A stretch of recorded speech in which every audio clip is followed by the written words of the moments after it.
David and Emma looked at each other across the table. The young couple were happy.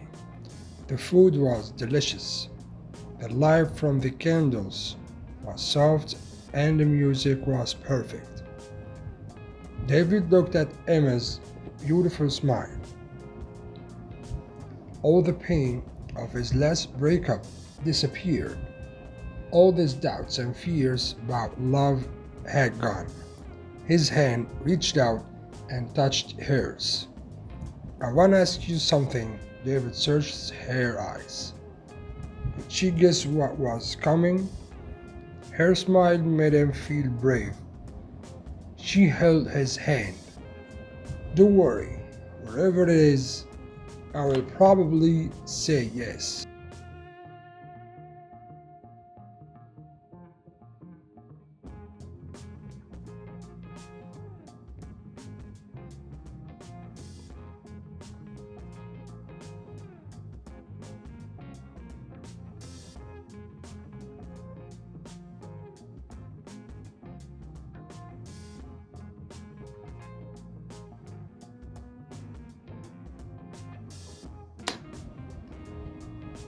He felt so excited.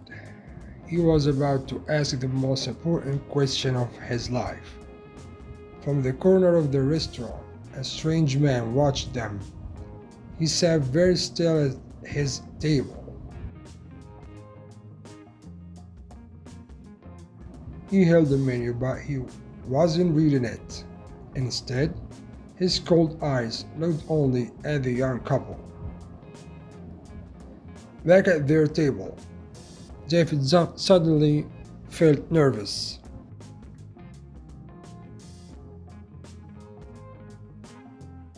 "Excuse me," he said to Emma. He pushed his chair back and went to the toilet. As he looked in the mirror, he told himself, "Come on, David, come on, you can do this. Mate, she's crazy about you."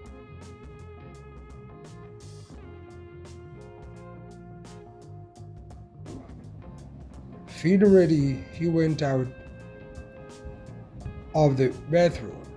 He almost walked into the extremely tall man who was waiting by the door. The man's eyes were cold, bright blue. His face was pale, with a sharp, pointed nose and thin, pale lips. "Oh, sorry," said David. "Which one?" the man hissed. He spoke with a strong and strange accent. David had never heard that accent before. For a moment, David was confused. Then he realized what the other man meant.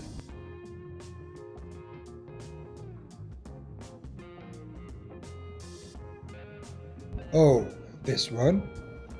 said David, helpfully. "This is the men's toilet." David went back in the restaurant.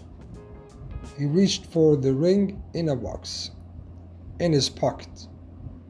It was time to ask her. The taxi ride home was wonderful. The happy couple discussed their future life together. They shared their sweet feelings about each other. "The night I asked you to marry me," said David. "The night I said yes," replied Emma. "Just think, our whole lives together, sharing, caring," he began. "Loving, giving," Emma finished his sentence. They smiled at each other in love and excitement.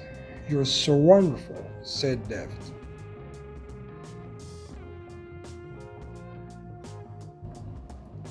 "And you're absolutely beautiful," said Emma. "I've never met anyone so lovely and kind. I'm so happy I could sing." They entered their block of flats, holding hands. A tall man watched them. from the shadows. Which one? He asked himself. He watched the building. He was waiting for a light to come on to show him which flat was theirs. 1 minute passed. 2. There it was. Light went on in a third-floor window. He saw Emma for a moment as she closed the curtains. How many times had he stood in a corner like this? How many victims had he watched? Many corners? Many victims. His pale lips formed a thin smile. He moved out of the shadows to the door and pressed the buttons for every flat. The vampire was always pleased when people lived in flats. Sooner or later, someone always let you in. Silly humans. They thought you were someone's pizza delivery.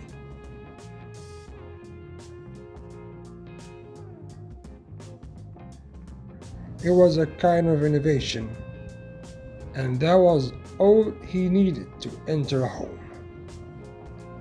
He climbed the stairs to the third floor and walked down the hall.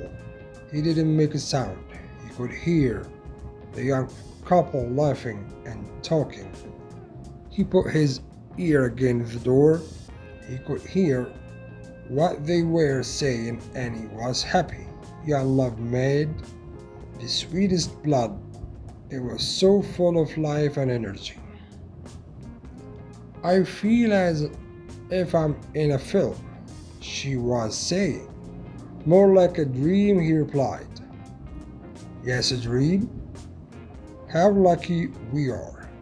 Guess who I will be dreaming about tonight? He said. Who? Who? Her hair smells of roses. She's like an angel. Their dream was about to become a nightmare, the listening vampire thought suddenly. Suddenly he opened the door and stood there, showing his sharp teeth. The couple screamed and then held each other in terrified silence. The vampire could smell and taste their fear. There was how he liked it. Fear also made the blood sweeter. There's my wallet on the table there. Take it, David. Take anything you want. I will take anything I want, the vampire replied. Fine, fine. We won't stop you, I promise, David cried. You won't stop me, I promise, replied the vampire. The light shone on the sharp teeth. A terrible thought came to David and Emma at the same time. Look at his teeth. Is he a vampire? Which one? The vampire hissed. It can be only one. The couple's eyes were big and afraid, their mouths open in horror. They held each other's hands and their stomachs filled with fear. Already tonight, continued the vampire, I've drunk from there. One more, then I can sleep and feel young again. The vampire moved towards them. Instinct made David step in front of Emma to protect her. Emma gratefully held on to his back. The vampire wasn't in a hurry. He had plenty of time. Who should he attack? He asked himself. Which one? Thank you, Emma said quietly in David's ear, for what you're doing for me. Of course, my love. I'm here to protect you. He felt proud as he said the words. He could fight this vampire. All he needed was a piece of wood or something to push through the heart. He looked around for something